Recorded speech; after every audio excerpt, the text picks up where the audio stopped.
I'm finishing up my last week now, as a matter of fact, so I know it can be a bit overwhelming, but I'm here to tell you there's nothing to worry about. You'll do fine.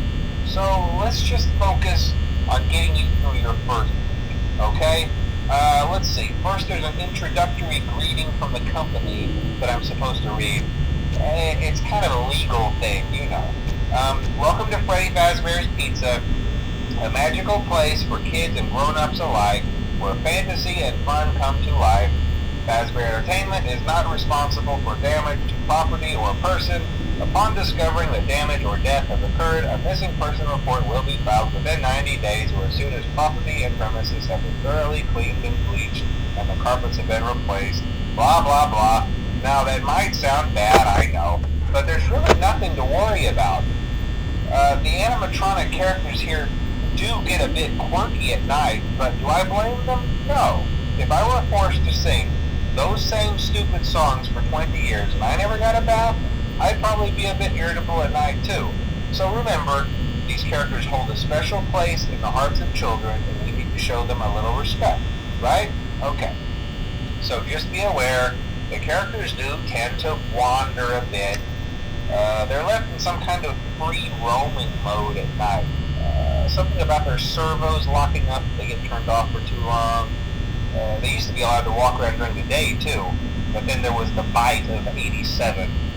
Yeah, it's amazing that the human body can live without the frontal lobe, you know? Now, concerning your safety, the only real risk to you as a night watchman here, if any, is the fact that these characters, if they happen to see you after hours, probably won't recognize you as a person. They'll most likely see you as a metal endoskeleton without its costume on.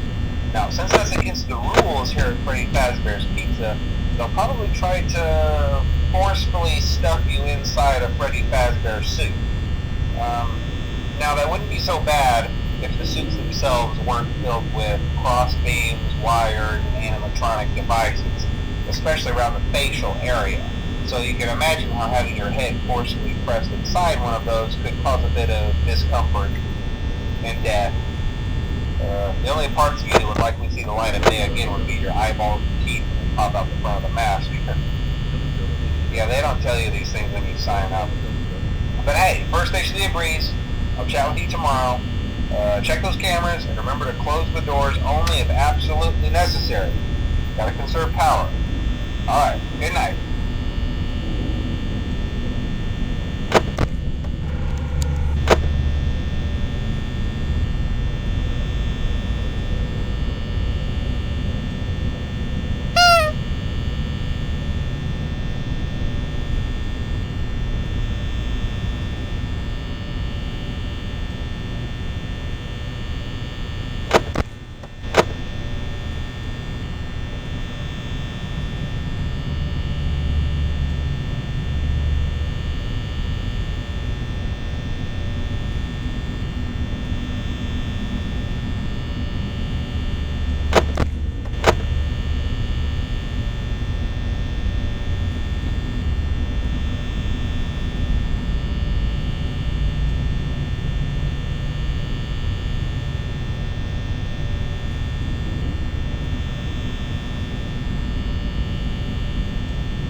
made it to day 2. Congrats.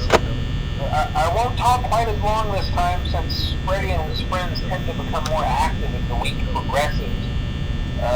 It might be a good idea to peek at those cameras while I talk, just to make sure everyone's in their proper place, you know. Interestingly enough, Freddy himself doesn't come off stage very often.